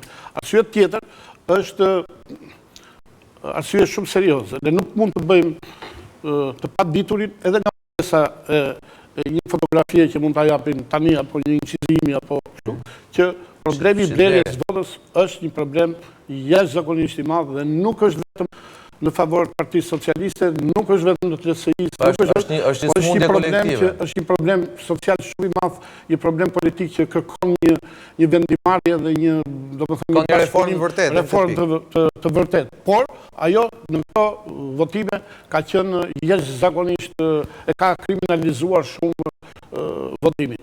E treta është problemi i strukturave të një partie ose të një tjetre. Strukturat e partisë kur janë solide dhe janë të fuqishme, ato realizojnë që këtë që thotë zoti Zaroshja të mos ndodhin. Gati ato e frenojnë këto procese. Dhe këtu kemi prapë te kritika që bëjnë Bashës për strukturat të dobta organizative. Kjo është sfida e Bashës. Në këtë emision dhe në gjithë emisionet e tjera, nuk e ka thënë që nuk është përgjegjësi kryesor Lulzim Basha. Por ne duhet të jemi realist dhe të ndershëm, që ka gjithësër faktorë është në një votim. Dhe kur jemi kritik, ne që jemi nga jashtë, kemi drejt të themi që duam. Ata që janë nga brenda, duhet ta thonë në varësi të rolit që kanë luajtur këto zgjedhje, të përfaqësimit që kanë bërë PD-s në zona. Dhe atëherë kur ta kenë kryer këtë mision, kur t'jenë sjellë në këtë fizikëri, le t'ja kërkojnë edhe kryetarit të partisë. Nëse nuk e kanë këtë, atëherë nuk kanë të drejtë t'ja kërkojnë atij, por t'i bashkagjitjes, luftës për ngritjen dhe bashkimin e të gjithë faktorëve dhe individëve në Partisë Demokratike për ta risjellë në vitalitet. Po, Nano? Dhe ne, unë balla, nuk di rastin të, po unë kam qysh në vitin e kërkate që nuk votoj për Partinë Demokratike, edhe nuk e di nëse do m'japi shansin të votoj në njëherë, do kështë dëshirë, votoja, mi për në këtë gjendje që është ajo partive që ka qenë gjithë kohë, nuk më ka inspiruar. Se unë votën time konsideroj diçka shumë të rëndësishme, dhe nuk mund më marrësh shumë lehtë, shumë kollaj, mund më marrësh duke pak i keqi. Edhe mund më marrësh, se përgjithësisht jam i përhyrë të votoj. Po nuk mund të marrësh duke këmbgulur për qëndruar, për si thuaç, për mos ndryshuar asgjë, edhe në këto rrethana kur ndryshimi është një apel që del vetvetiu. Ka ndodhur një humbje madhe, humbje katastrofike, siç ndodhi në vitin 2013, një humbje madhe, bën dy humbje njëra pas tjetrës. Ishte një humbje e pritshme deri diku, ajo 2013 pas 8 viteve. Okej, pra, po kur ndodhin humbje nga koalicioni, pra kishte disa faktorë që e përgatitën rezultatin. Nuk është se këtu nuk kishtim një farë opinioni politik, nuk është se nuk ishte i përgatitur për një humbje të opozitës. Koli, kur ndodhin humbje të masa e humbjes është ajo që ngjalli debatin e reagimit. Kur ndodhin humbje të tilla, situatën e marrin dorë votuesit e partisë, edhe bën një krefje të mirë, të madhe. Edhe aty ka mbetur në vitin në establishmenti i Partisë Demokratike është i njëjti që ka qenë vitin 2013. I njëjti që ka qenë në vitin 2009 është po ai që është edhe sot. Megjithëse dy humbje rradhësi këmbgulin në kupton që establishmenti ose tani ka ardhur puna që si thuaç luftojnë njëri tjetrin për ta marrë ata kryesimin e partisë, po pa ndonjë projekt, nuk shoh asnjë projekt, sepse nuk po shoh njerëz. Rivalitet. Një lloj rivaliteti kështu, kupton, nuk po shoh njerëz që duan ta marrin partinë. Vetëm zoti Selami ndoshta duket më i qartë në Selami e ndoqja mbrëm edhe në intervistën me ty, edhe ai duket një gjë e ndryshme, mi po më duket pak naive, kupton, sepse njësoj me tjerë nuk po di ta lexojë mirë gjendjen e Partisë Demokratike. Edhe humbin edhe gjendjen. Pas 8 vitesh në pushtet dhe pas 4 viteve në opozit që përfundojnë me një disfat, një çik çiltërsi ndoshta nuk bën keq. Jo, ai ka gjithë simpatinë time, kupton? Po unë e shoh të pamundur që ai të fitojë, kupton? Sepse nuk di të lexoj atë që po ndodh në Partinë Demokratike. Partia Demokratike është aty djalit që kërcënoi Selamin, i tha mos hy këtu se s'është jotja. Është e atij, nuk është e Selamit, kupton? Është edhe Fariu, duhet të thosh. Nuk është. Mund të jetë një incident, mund të jetë thjesht një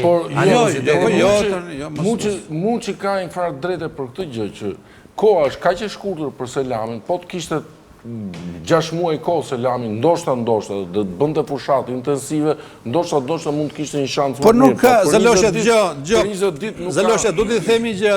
Këta kanë një mumje që e kanë 4-17, edhe e kanë bërë si Qabeja, edhe shkojnë atje. Unë nuk kuptoj ku do shkojnë, thjesht po mbrojnë ca gjëra që kanë fituar, më thot mendja mua. Se pse do të bëhet kjo gjë? Është nevoja për një ndryshim, për të filluar, për një fillim të ri, kupton? Edhe kjo gjë mund të ndodhi jo duke heq Bashkën dhe duke vë Selamin, se këtu hyn te simpatitë personale. Mua nuk më interesojnë fare ato, sepse unë thash mos votoj për parti. Kjo mund të ndodhi, mund të fillojë, ky fillim i ri mund të fillojë me një garë, ta fillojë me garën. Bëjmë një garë, se s'ka pas kur garë. Kupton? Një garë ku të dy palët jenë barabartë. Ku Selami të ketë numëruesit e vet, ku të ketë, si thuaç, kontrollin e plotë mbi gjithë procesin, të ketë njerëzit e vet që kontrollojnë gjithë procesin. Të kenë të njëjtën akses mediatik, të marrin pjesë në për debate, ta shohim gjithë, ta shohin ata që do votojnë radhë parë. Ne ndoshta të bëjnë edhe debat me njëri tjetrin. Edhe debat me njëri tjetrin. Edhe ajo do të ishte një risi. Po duhet kishim mundësi. Zoti Basha e kërkoi këtë me zotin Rama, ai nuk e dha këtë mundësi. Duhet kishim. Po paktën nëse e kam parim, zoti Basha duhet të japi këtë mundësi zotit Selanit. Debati është njëra, po liderët duhet të kenë mundësi që të kontaktojnë, të shkojnë të kontaktojnë në bazë ato njerëzit. Nëse ka 20 ditë kanë kohë vetëm për të ardhur aty, për të shkuar në studio, nuk kanë kohë të shkojnë në bazë e të marrin kontakte. Kështu që në këtë kuptim, edhe ky shans ishte një shans për garë, nuk është një shans për ndonjë gjë të madhe në këtë moment. Është një shans për një garë barabartë, të instalohet një kulturë e re. Po digjet. Okej, nëse po vetëm shkurt vallëu se duhet ta mbyllim. kur kërkojmë ndryshime dhe kështu perfeksionin tek një parti që është krejt normale dhe e drejtë, që t'i kërkohet çdo partie, duhet të shikojmë një çik se kush është kodi i gjithë sjelljes liderëve politik në Shqipëri dhe liderëve të partisë. Kishim rastin e Blushit me Ramën, që Blushi iku nga Rama sepse ai nuk pranoi. E njëjta gjë fare, e njëjta gjë.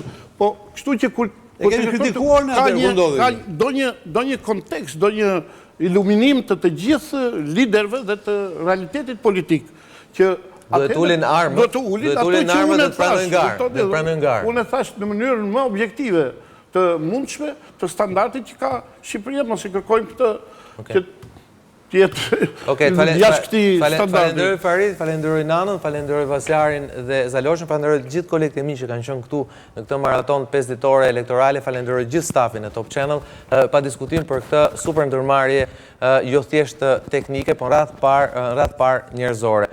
Sigurisht që në fund kësaj maratone elektorale, rezultatet është ai që është. Pra, Partia Socialiste fitoi zgjedhjet dhe fitoi timonin vetëm, ndërkohë që Partia Demokratike është në një proces ringritjeje. Më kujtohet ajo parulla e zotit Basha për vite e vite të tëra në opozit, Shqipëria ringrihet. Si duket, zoti Basha ka pasur të drejtë, së paku për partinë e tij.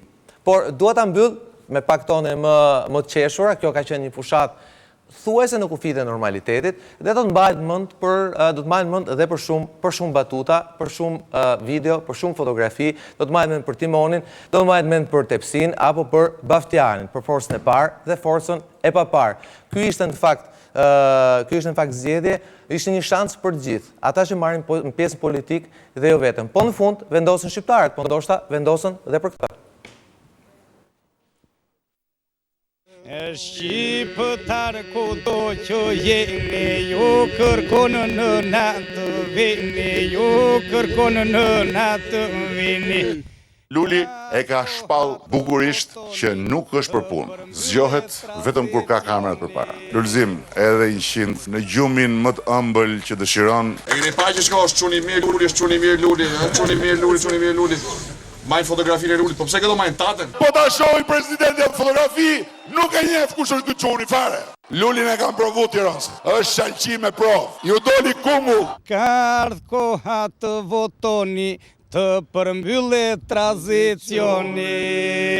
Duhet këtë herë të na lini timonin pa njerëz në prerë, se nuk ecim dot shpejt dhe drejt nëse kemi tjerë që na tundin timonin. Mendjen e ka ke timoni. Po timoni çfarë? Se makina është cop-cop, s'ka as motor, këti ka ngel timoni në dorë. Ju herë më keni borxh mu. Kush ja unxori Lulin nga çadra? A e unxora unë? Po të matemi me punën për tropojën, unë me Saliun jam si Reali me Kuksi. Do jepni votën Lulit, gabim i madh. Po ça do ja japi? Se do thonë është çuni bacës. Teatri kukullave, e mbani mend apo jo?